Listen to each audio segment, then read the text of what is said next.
And tonight we have a special edition because we have a guest speaker. Guest speaker is John Alcock. He has extensive experience in the financial world and he's got insider information about the future of the banking industry in New Zealand. He's got a BSc and an MSc from Otago and an LLB from Auckland Uni of Technology. These days, he's spending a lot of his time devoted to matters crypto. So tonight, we're going to be talking about cryptocurrencies, and in particular, Bitcoin, but also where banking is going and the possible introduction of a UBI. And we might have the elimination of cash and the introduction of CBDCs. So John has done this sort of presentation a few times in person, but this is the first time we're doing it online, and it's also handy that it's going to be recorded. The recording will be edited and made available through my YouTube channel, but also through the Rock the Vote website. So look out on the meetup group for future events from the Auckland Deep Thinkers, but also from the Rock the Vote party as well. So without further ado, I will hand over to John and let him tell us all about the future of currency, crypto, economics and finance. Thanks very much, Andrew, and thank you everybody for coming and joining us here tonight. We've done a few of these sort of presentations both last year and this year, and just a little bit about my background history. I've spent the last 3 years working for the Association of Certified Anti-Money Laundering Specialists, or ACAMS, which is the largest global peer-to-peer organization network involved with the training of anti-financial crime professionals in the world. I think they have more than 80,000 members globally these days, and they work with the Financial Action Task Force, which is the task force for all financial crime globally, the Wolfsburg Group, which is the banking anti-financial crime units, the Egmont Group, which is the police anti-financial crime units, and all of the RBNZ, DIA, FMA, and in New Zealand. And I also organize the largest anti-financial crime conference in the whole of the Asia Pacific region each year since 2020, in conjunction with the New Zealand Police Financial Intelligence Unit. And I'll be hosting that again with them this year at the end of October, which we're putting together at the moment. And this year we're talking about central bank digital currencies and Web3 and crypto, and how that's going to affect the banking industry and what implications that has for anti-financial crime, which is actually the real goal of what we're doing in this area, which is to prevent financial crime being used to take the proceeds of actual criminal activity from those crimes: human trafficking, child sexual abuse, illegal wildlife trade, drug crimes, and then laundering them through mostly the fiat currency system, and then reintroducing those funds, which can then be used to buy motorbikes, houses, all those kind of things that criminals quite enjoy. So that's a little bit of background about me and why this is sort of coming up, where my expertise in this area kind of is. But what we really need to start with at the beginning is, what is currency? And I've got a little bit of a quote here, which is fairly lengthy to read, but basically the highlighted point, the double coincident wants, is the key message from this. I think way back in the day, human civilization was sort of getting going, and you would have had different groups of people living together. You would have had to trade the things that you had for the things that you needed from other people. But this results in what economists call the double coincidence of wants, where I want something, say I'm a doctor and I can provide medical care, and a farmer wants to receive that medical care from me, but they only have sheep and animals to trade, or agricultural products, corn, maize, etc. We may not need both of those things from each other, both at exactly the same time, which means our wants don't actually align at the same time in time. This means we have to find a different way in which we can address this double coincidence of wants, so that we have a medium of store of value and be able to transfer that value between each other outside of strict paradigms of being able to trade directly with each other in a barter system. And what ended up happening was we started using intermediaries like gold, silver, precious rubies, gems, diamonds, those kind of things to mitigate the time delay between those two wants coinciding. And that allowed us eventually to start trading with each other in a way that was outside of the barter system. The most common of those is obviously gold, silver, copper coins. And the reason why these emerged as the best methodology to trade with each other is because gold, at the least, meets all the criteria of a hard currency, and that it is homogeneous, which means it's all the same. It's portable, it's divisible, it's durable, and it's scarce. And the scarce is really the important thing that we're looking for in a hard currency, because it means that somebody just can't create an infinite amount of it. Anything that infinite is valueless. So that is why we have currency in the first place. But rather than being something that is designed specifically for a purpose, what it usually is an emergent quality of some intermediary item that allows us to do wealth transfer between each other. So this is what this sort of paragraph here is about. And that is why we're talking about currency and why it is so hypercritical to everything we're experiencing at the moment. So once you have a currency like gold, what then happens after that is it kind of ends up forcing the accumulation of power in certain areas. And where this tends to go wrong is when governments or centralized authorities have now taken possession over a large enough pool of that resource that each individual no longer has control of their assets and wealth. And rather than that, the government starts to devalue its own currency. And we can see this all throughout history in the devaluation of currency, particularly in gold and silver coins, where the Roman Empire, for example, started to shave down their coins, which was also commonplace right through to the middle of the 20th century, where people were shaving down American currency to try and take a little bit off the edge. Little known fact, the ridges on the outside of coins, as well as being there for blind people, is also to make sure that you can't just shave a tiny bit off the edge because you've removed the ridges. So that's an anti-financial crime mechanism baked right into currency.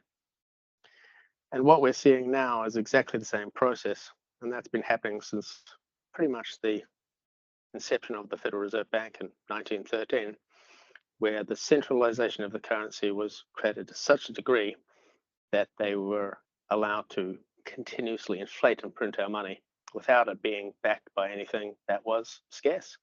It's just a paper note, or in our case in New Zealand, plastic notes. We can create effectively as many of those as we want. They have no real world monetary value, and that is what fiat currency is. This wasn't quite so bad until sort of the 1970s, when at least the American currency was apparently gold backed. And that means there was real world value in exchange for those notes.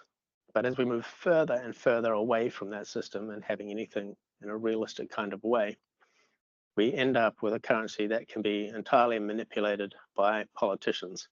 And we've seen that with the last Labour government and successive national governments before then as well. All politicians are guilty of this.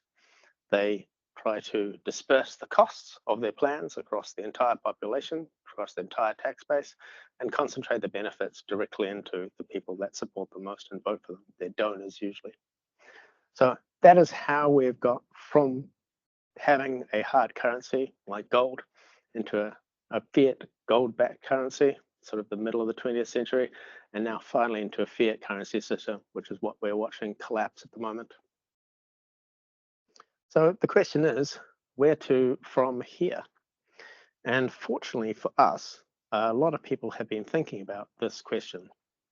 And in 2009, a group or set of individuals used a cryptography system, originally invented by the National Security Agency in the US to transfer secrets securely between each other.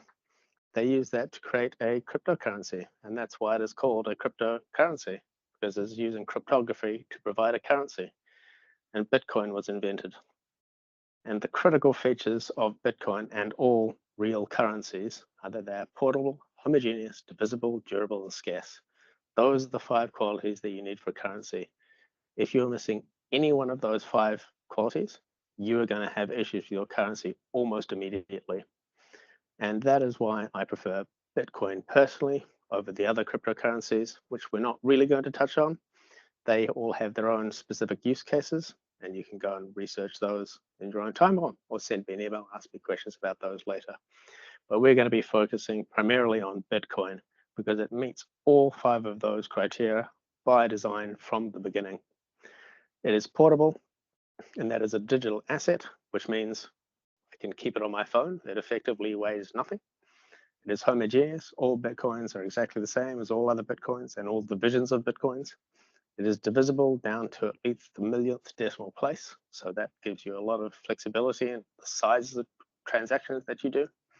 It is durable in the fact that even if there is only one single node that is mining Bitcoins in the future, then the whole of the blockchain is preserved because it's distributed across every single device that is doing any kind of blockchain processing. That's why it is so important.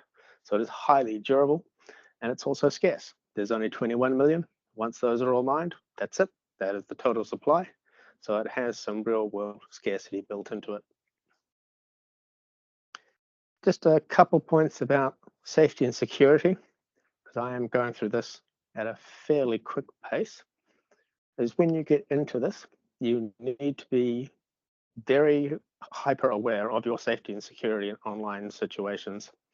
And that's because there is a bit of a difference between your normal banking that you're kind of used to. You can't just pop down to the BNZ like you could now and talk to them about a transaction that you may have not done correctly. So if you're going to get into this, I recommend using multi-factor authentication. Don't click on any links in any emails or text messages unless you are sure of where that source is coming from. Please don't use any trading options, leverage or investment options. They will be thrown at you left, right, and center all over the place. And the idea is that you'll get some kind of interest or rate of return on your cryptocurrency investments. I wouldn't do any of those right now. And primarily the reason behind that is it's a very new area. And what I'm trying to get across to people is this is not a get-rich-quick scheme. This will not make you money. I'm not trying to here to prove your wealth or your assets or investments. That is not what this is about at all. This is simply about what Bitcoin is and how it can be used to preserve your wealth over the longer term, as opposed to your fiat currency, which is going down, according to the government, by about 6% per year. And I think a lot more than that. And you've probably experienced in your day-to-day life a lot more inflation than that. If you set up a cryptocurrency wallet, you'll be given passphrases. Please keep those to yourselves. Don't share them with anyone. Assume that all direct messages about cryptocurrencies are scams. That's just a generally good place to start. Don't send any of your cryptocurrency to people you don't know. Use a virtual private network when you can, and always double check your wallet address if you're sending any Bitcoins. This will become a bit more relevant if you get into looking at holding and storing and buying Bitcoins, but I just have to point out some safety and security at the beginning, just so that everybody is aware and takes precautions adequate to the risk that they're taking. And also, just buy the dips. Don't have any fear of missing out, and then buy real world goods at the end of the day if you're going to on the spikes when it goes up. But it's not about the making money, it's about preserving the wealth. There's a few different kinds of crypto wallets that you should be aware of. There are hot wallets, online wallets, apps connected to devices. They're connected to the internet, and they come in 2 flavors, custodial and non-custodial. So custodial is more like your account with your bank, ANZ, BNZ, Kiwi Bank, ASB. And non-custodial wallets are more like your actual wallets. There are custodial wallets that are held by exchanges, which again, is more similar to your bank account, where you could buy Aussie dollars if you're going to Australia. Those kind of services are provided just in a more digital sense. But the key thing to remember is if it's not your key, it is not your coin. So just like if you store your current fiat currency with your bank account, with your BNZ bank account, if the BNZ for some reason went broke, they're going to have possession of all your currency and it'll be used to pay off their debts. That's just how the banking system works. You're investing with them effectively. So the same thing needs to be kept in mind here. Whereas non-custodial wallets are more like your actual physical wallet, where you actually hold cash in your actual wallet, and that is up to you to look after. But if you drop it over the side of the boat when you go fishing, it's gone. That's it. So please be very careful when you're setting these things up. I'm more than happy to answer questions about those. If you've got questions, there's a lot of good information on Google about that as well. It does actually come up with good results. I like tradingeconomics.com and investopedia.com, both good websites with largely factual information. But I've also got on the screen in the presentation the link at the bottom there, where you can look up what the best non-custodial wallets are. And that's really where you should be heading, is non-custodial wallets.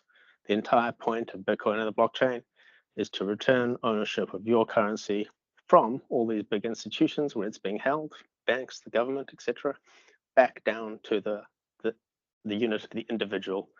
We're trying to decentralize the holding of currency so that it's held by each of us individually, so that we can make those choices about it, rather than abdicating that responsibility off to some third party. The second set we can see up here as well is the cold wallets. So these are more hardware wallets.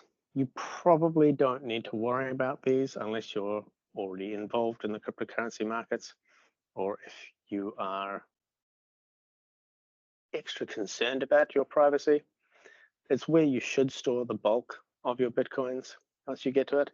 Those are little USB devices. I've given you some examples there. Elliptil, Trezor, Keystone, Ledger Nano X, those kind of things.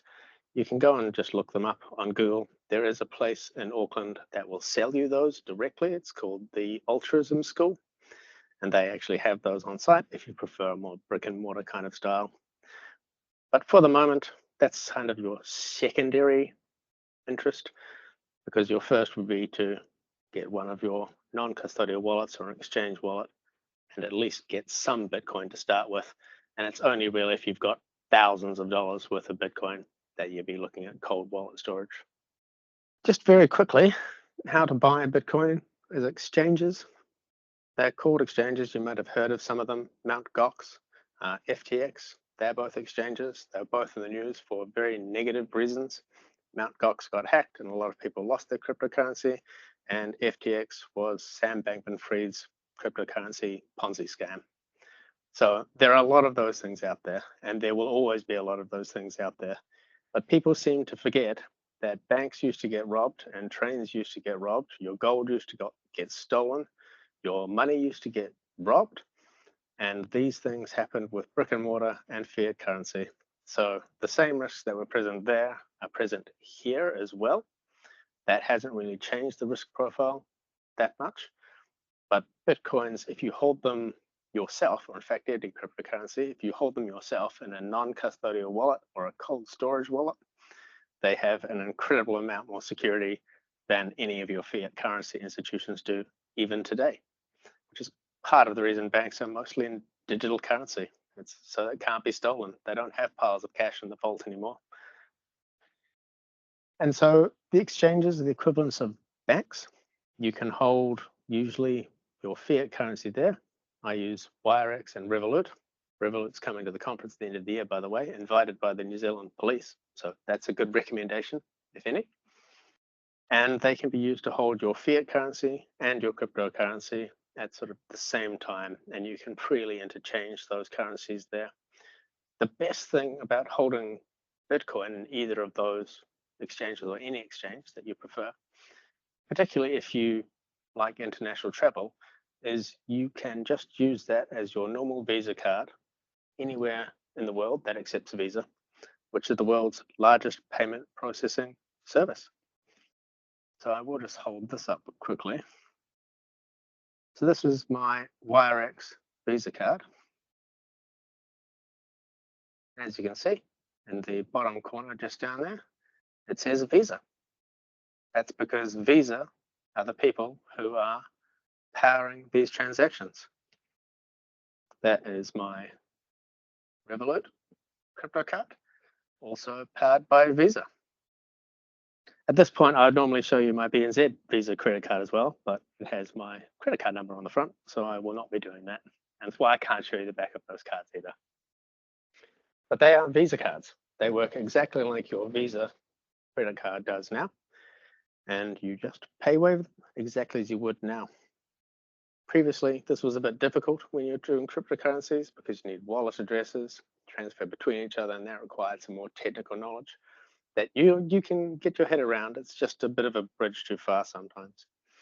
And what those exchanges do, effectively digital banks, crypto banks, is they allow Visa, the world's largest payment processor, to put an extra layer on top of your Bitcoins, which allows you to spend it pretty much anywhere in the world. And that is the bridge that we're using between hardcore cryptocurrency holding and being able to spend it in real world in New Zealand dollars. And I spend pretty much exclusively my Bitcoin these days. I don't really hold any New Zealand dollars. I don't use my EFTPOS cards anymore. I just use my Wirex Visa card. And it actually came in handy probably a couple of months ago because all BNZ electronic payments went down for an afternoon. And I was stuck in a car park in central Auckland, having just returned from a meeting. And the only credit card that would work was my Bitcoin, my Wirex Bitcoin credit card. So unlike everybody else who was stuck there, I was able to pay wave my way out of the car park and get on with the rest of my day, which I wouldn't be able to do if I didn't have an alternative form of payment.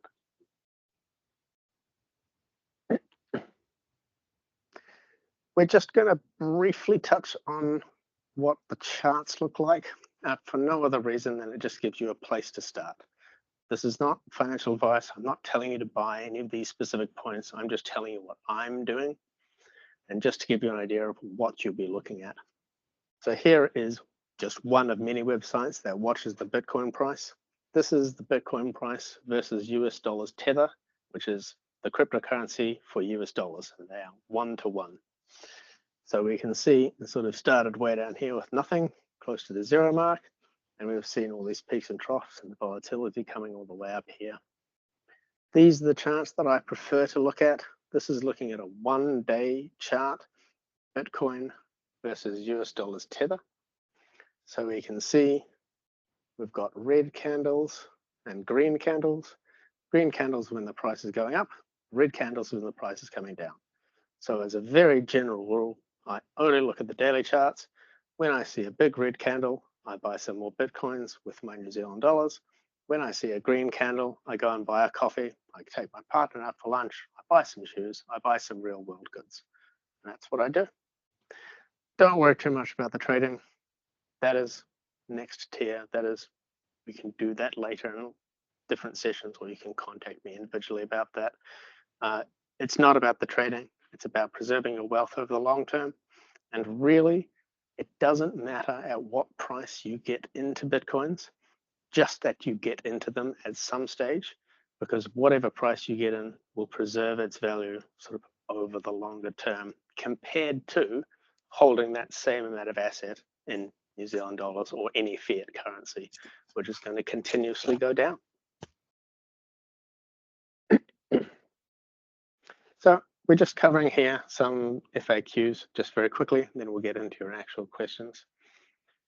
How to sell Bitcoins. I was asked this on Leighton Smith's podcast just the other day, and the short answer is we're not selling Bitcoins. And part of the reason is there's uncertain tax implications in the New Zealand scenario at the moment. And what they would very much like to do is to tax you at the top income tax rate for selling or trading these assets. And what they will try to claim is that you're carrying on the nature of a business, which means that it is income just as if you were a stock trader. Please don't do that. I'm not interested in trading. If you want to do trading on your own account, that's entirely up to you. But just keep in mind that on average, 77% of day traders lose everything. So those are the kind of people you hear horror stories from. And coming, oh, I put money into Bitcoin. Oh, I lost all my money. It's like, well, of course you did. You're some random person in some random country with no knowledge or experience about what you're doing. and you're trying to compete with Wall Street stockbrokers who've been doing this for years and have supercomputers who can trade 1,000,000 times a second, of course you're going to lose. So please don't do that unless you really know what you're doing and you literally are a Wall Street stock trader who's got access to that kind of hardware equipment. That's not what we're suggesting. All I'm suggesting is that you buy, as part of your overall portfolio, a small amount of Bitcoin, probably just what you would normally have lying around in cash in New Zealand dollars. Put a portion of that into Bitcoins and just leave it there. You can spend it if you want to. There are crypto cards powered by Visa, the world's largest payment processor, as we've just shown before. So it is possible.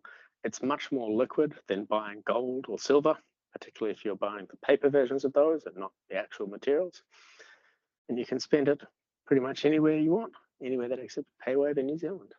The steps of purchasing Bitcoin, it's pretty straightforward. If you go and use something like Wirex, it'll take you through a lot of identity verification, address verification requirements. Those are anti-financial crime requirements. They have to happen. You'll just have to do them. You'd have to do them if you open any account with any bank or any financial instrument in New Zealand anyway. So it's all part of that process. Then you can use your current bank credit cards to buy cryptocurrency on those exchanges, just like transferring money between a bank account.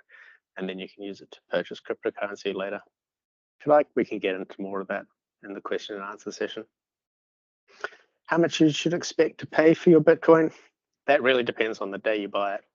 As we did briefly look at those charts, I try to buy when it's going down and try to buy sell when it is going up. And by sell, I mean buy real world goods, not just sell back to fiat. There's no point in selling back to New Zealand dollars because you'll just take a loss if you do that, because New Zealand dollars are going down the tubes, just like American dollars are, just like Chinese yuan are, just like Russian rubles are. It doesn't really matter what fiat currency you're in, they're all going backwards at 100 miles an hour. So buying and trading in Bitcoin can seem quite complicated, but there are lots of companies that are coming along now that are making it a lot more user-friendly, a lot easier to use, a lot more similar to your current banking system, which is great. It's helping people move from a fiat currency system into a new world of cryptocurrencies. And part of the reason why we really need to do this is because blockchain allows us to claim our financial sovereignty. It meets the definitions of sound money, which we've covered, and it will be the next evolution in how we transact with each other. And we know this is going to happen because in December 2023, a job that I applied for was the senior manager of cash trials and central bank digital currencies for the Reserve Bank of New Zealand. If you like, I can put up the actual contract for that went out from the Reserve Bank of New Zealand, but later in the questions and answers, and you can see exactly what is planned. That role has now been filled. By who? I'm not quite sure, but I am asking the conference working group, the police, to find out who that is, because I want them to come and sit on my panel and tell us about what is going to happen here. And that role goes from January 2024 to June 2025. That is the time frame that we have left before central bank digital currencies are here in New Zealand. I know, because I work with the police, that the Federal Reserve representative has been down in Wellington talking to the Reserve Bank about how we're going to integrate with the FedNow program, which is the United States central bank digital currencies. BlackRock, Vanguard, they've both got electronic transferable funds now, right? They're all getting into this. Why are they getting into this? Because the writing's on the wall. Fiat currency is finished, completely finished. It is over, it is done with. I think I said it on Leighton's podcast the other day, actually, because I keep getting, oh, cash is king, people come up to me, particularly New Zealand loyal supporters, most of whom I actually really like, but cash is king. Like, if you actually believe that, if you still believed cash was king, you would sell all of your assets and only hold New Zealand dollars. But you don't. You hold 1, 2, 3 properties, you buy cars, you buy gold, you buy silver, you buy jewelry, you buy real world assets all the time, and you don't hold New Zealand dollars. In fact, everyone knows that you shouldn't just keep a big pile of cash in your bank. At the very least, you're going to put it into term deposit, which I think Leighton said you get 6% per year. Okay, and inflation 6% per year, so you're getting nothing. In fact, it's worse than that. You're getting negative 6% on top of that because the value of real world assets should decrease over year-on-year average by about 6%. So negative the 6% from economies of scale of production and negative 6% from inflation. If you're holding cash, and everybody knows this, you really shouldn't be doing that. Whereas if you hold something like Bitcoin, which can't be printed by a government, which can't be taken off you by any government at any point because you hold it in a non-custodial wallet, you really reduce your overall risk profile and you maintain your wealth over the long term. The last point on this slide, before we get to some Q&A, is the most important point about this. If we all take control and sovereignty back over our finances, we can force our governments to also use Bitcoin as the methodology by which they tax us.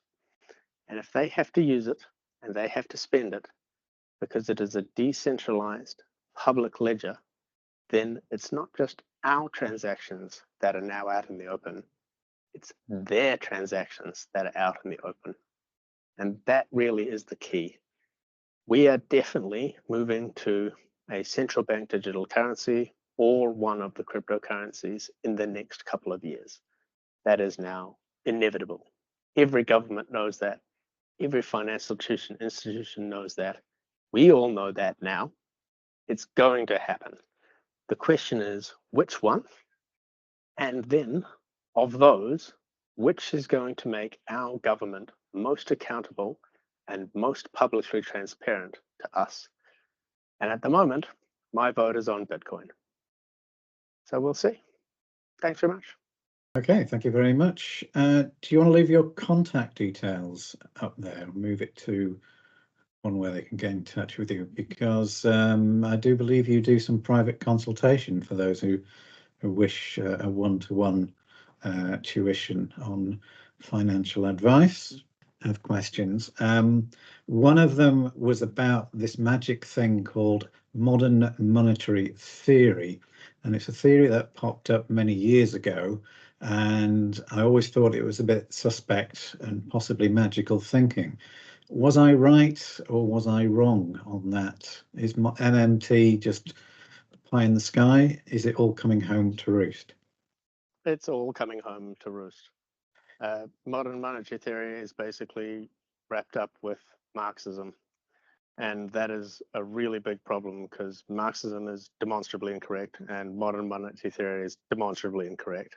And modern monetary theory basically implies that the government doesn't have to worry about the amount of money that it prints and that it can just print all of the money it wants for all the programs it wants, and it never has to worry about paying back any of its debt because it's never going to.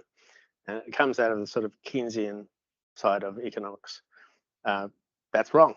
That's obviously wrong because every single country in the world is currently broke, and we are entering a phase where there are little wars popping up all over the place because no one can pay back their debt. So there's a question from Kirsten. How can you be sure Bitcoin won't become the CBDC? I can't be sure, but I know that the Department of Internal Affairs, the Reserve Bank, the Financial Markets Authority, and the Federal Reserve in the US are not looking at Bitcoin as their CBDC. They're looking at the Ethereum network. And part of the reason for that is, and the biggest problem that they're trying to solve is how do they keep government transactions private and all of our transactions public? And that is the big issue that they are having. And that is why they can't just use Bitcoin at the moment. So while I would love it to be the currency that we all transact in, the governments just aren't going to do that because they want to hide what they're doing from us so that they can keep doing what they're doing. And they also want to be able to print an infinite amount of cash because we've been infested with modern monetary theorists who think that's a thing that can actually happen. And it can't, it's not sustainable, and it causes the financial collapses that we're seeing. The 2008 financial collapse, what did we do? Every government around the world printed all the money, saved all the Wall Street bankers, and then those people just paid themselves out massive bonuses. And here we are doing the same thing all over again. New Zealand is in a recession for the second consecutive quarter in a row. We're in for a really big depression because of modern monetary theory. So with the CBDC then, could there potentially be no limit to it, no scarcity to it? 100% guaranteed there will be no scarcity to it. So they could just print as many digital coins as they want, yes. That is Okay. exactly what they're going to do. And part of the reason that they're going to do that is to try and prevent bust cycles in the market. The market always goes like this, up and down all the time. It always has for all of human history. And the intention of the modern monetary theorists is to negate the bust cycles. But all that does is give us false economic growth through money printing and inflation. I think I pointed out to Leighton on the first podcast that we did that since 1977 in New Zealand, there has been about 9,000% inflation, which means all of the houses that you bought back in 1977 have not gone up in value. They have just appreciated with inflation. They might have gone up a little bit as the population increases, but they haven't actually gone up as much as you think they have. It's all fake. Okay. Another question from Matt. Does Revolut only use Bitcoin, or can I use XRP or other altcoins? Revolut has the full suite of cryptocurrencies, including XRP and Ethereum, whichever one is your preference. My preference is obviously Bitcoin for reasons that I've outlined. I don't specifically have a problem with Ethereum, except I personally prefer proof of work rather than proof of stake. And you'd have to look those up to know a bit more about them. Maybe you know about them already, but that is my reasoning for that. All right. I don't think you mentioned the UBI, Universal Basic Income, that may be coming. That's correct. So that is how they're going to introduce central bank digital currencies. And you may have seen David Seymour fairly recently talking about how we're going to get beneficiaries off the benefit and back into productive work. That sounds to me like a fantastic idea. Having been a former ACT board member myself and helped David get 10 MPs into Parliament, the largest win in ACT history, I can see where he's coming from. However, unfortunately, this means he will be introducing a universal basic income. And first, it will apply to all the beneficiaries because they're on fixed incomes. And what he's going to do is probably use the CBDC to put a smart contract in place for that CBDC. And that will prevent beneficiaries from being able to spend that currency on anything other than food and water and power and rent. So it'll be heavily restricted. And that seems great if, like me, we're an ACT Party member, because like, oh, we've got this problem. We've got too many people sitting around.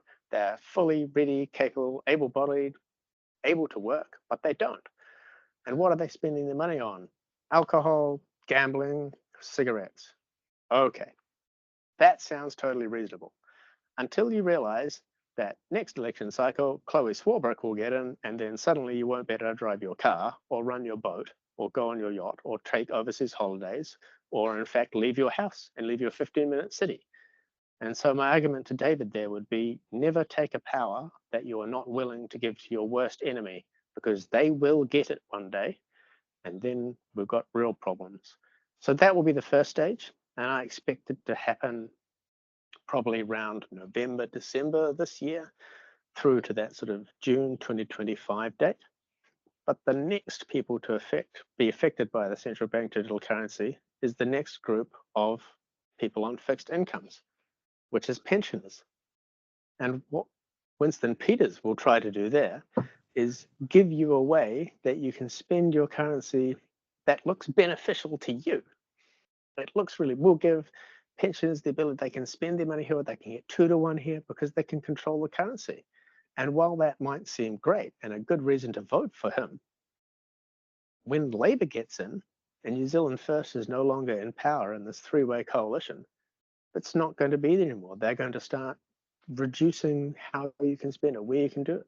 Are they going to say that, oh no, pensioners are drinking far too much alcohol, you're not allowed to enjoy your wine now, we're going to cut you off, you can only spend it on your winter energy payments, and you can only spend it on bus tickets. You can't buy petrol anymore, you can only buy bus tickets, and you can only go to these places. And this is why we can't have a system where the government has these kind of controls about it. And those are just the couple of examples I can think of off the top of my head. Think of all the crazy things governments do around the world, whether you're for vaccinations or against vaccinations. And I'm not talking just COVID, any vaccinations. What if you're an elderly person and you don't keep up to date on every single one of the hundreds of vaccinations you can get these days, and they say, well, you're a risk to public health, so we're going to restrict where you can spend your money to your local shopping area. What are you going to do then? And it just one after the other falls into place until everybody will be on a universal beneficial income of some kind, and there will be total control, like we see with the social credit system in China, which is where they're getting the idea. Okay. Matt follows on with, I use Exodus with a wallet and Easy Crypto for some recent buy and sell. What are your views on these two? Exodus is a fantastic non-custodial wallet, which we talked about briefly earlier. That's the kind of wallet that you want to hold the bulk of your cryptocurrency assets in. It has an exchange attached to it as well. So if you complete their verification requirements, you can also trade with them too. Easy Crypto, they're a New Zealand-based firm headed by Janine Granger, who's a fantastic woman. And she is really heavily involved with this. I think she's involved with Blockchain New Zealand as well. So she's very much on the side of cryptocurrencies, and Blockchain New Zealand, in conjunction with Easy Crypto, have just launched a New Zealand dollar cryptocurrency that is one-to-one equivalent with New Zealand dollars. So no problem with Easy Crypto at all. They have fairly good security. Janine comes from a Kiwi bank background, which is why she's the only one that's allowed in New Zealand, because she's got all the contacts to do this properly. So if you want to use Easy Crypto, no problem with that at all. Sometimes their fees are a little bit high, but that's up to you to check those before you press go. Okay. I've got another question which came from an earlier viewer, and it's, how do companies trade with Bitcoin? Because they feel like they're outside of the system, they can't see it working. So I have 5 companies myself, and I already accept Bitcoins for the services that I provide, HR, legal, marine, accounting. I accept those already. I accept a combination of New Zealand dollars and cryptocurrency for my services, and I use my WireX card to spend those at any place that Visa is accepted. So if I wanted to, if I was a farmer and I was selling a whole cattle beast or something like that, then I would make the offer to people to say, well, you could pay me in New Zealand dollars if you like, or you can pay me in Bitcoins if you'd prefer. I take either. And then you use your WireX card or your Revolut card, or Easy Crypto will have one shortly, your Easy Crypto card to go and spend for whatever you need. If you're buying fuel, you can go to any petrol station, just pay with your fuel, and it comes straight off your cryptocurrency. Visa does the foreign exchange for you, so you don't have to worry about that side of things all. You've held Bitcoins, you've spent Bitcoins, and Gull or BP or whoever have received New Zealand dollars into their account. So that is the bridge that we've been looking for to connect the world of cryptocurrency, which is a bit separate, to the world of fiat at the moment. But in the future, those companies, if you all do it, and I do it, everybody else starts doing it, instead of having to use Visa to process that payment, I'll just transfer Bitcoin straight from me to you. No transaction fees, no exchange fees, no banks in the way. We're sorted. So just like you use now, it's going to take a little while to get there. So be patient. Well, for the benefit of the audience, we can explain that we did do a Bitcoin exchange between you and me in the recent past for the grand sum of $1. I studied a bit on halving, but can you briefly go over again? Is it true Bitcoins per day goes from 900 to 450? Yes, that is true, and that I think happened on the 21st of April. The Bitcoin halving is the amount paid out for solving the next block in the chain of blocks. That's why it's called the blockchain. So there's a very, very complicated mathematical algorithm, and that each time that is solved adds another block to the chain, which we get the blockchain from. And every single one of those blocks is another transaction. And you can go and have a look at these on blockchain.com. They're entirely public. You can see all of the transactions that are happening. Actually, this is blockchain.com. So these are all the cryptocurrencies. Here's the latest transactions for all the Bitcoin transactions that are happening everywhere in the entire world. You can see here are the unconfirmed Bitcoin transactions. Here's the list of them here. Each one of these will form a block once that transaction algorithm is solved. And what we're talking about, so this is the Bitcoin halving here, and the important point is this part here.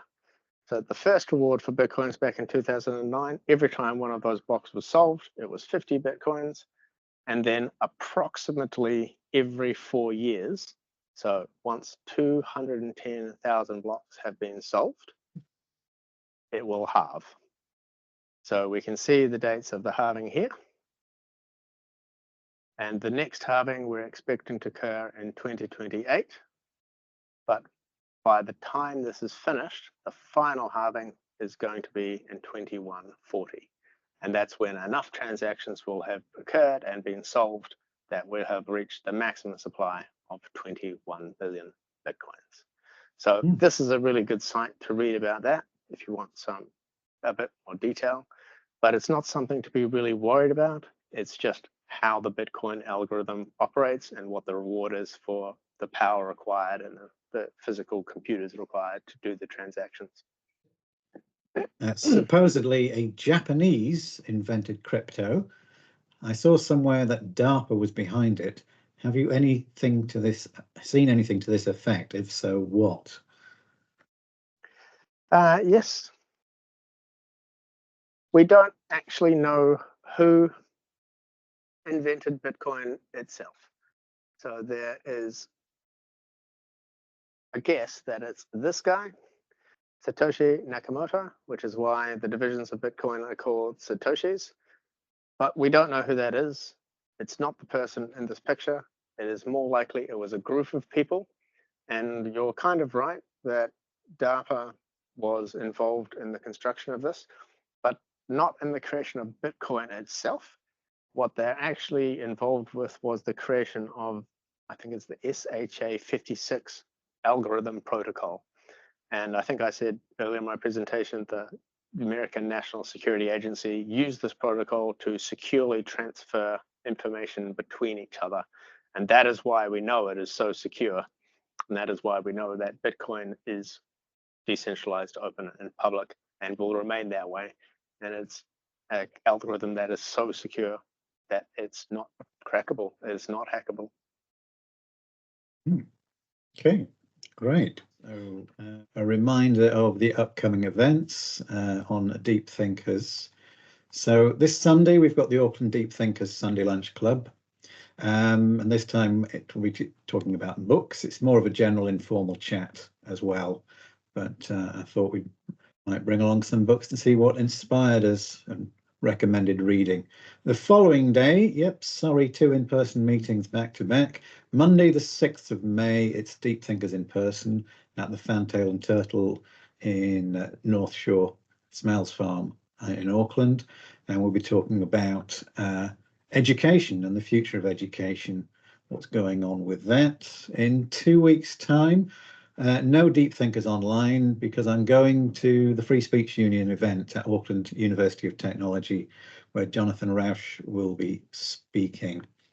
And a reminder of There is also the Rock the Vote website, and we've got our dear friend John Alcock there, and there's links to his first podcast, and there'll be also links to his second podcast with Leighton Smith. So look out for future events on Deep Thinkers and on the events site for Rock the Vote.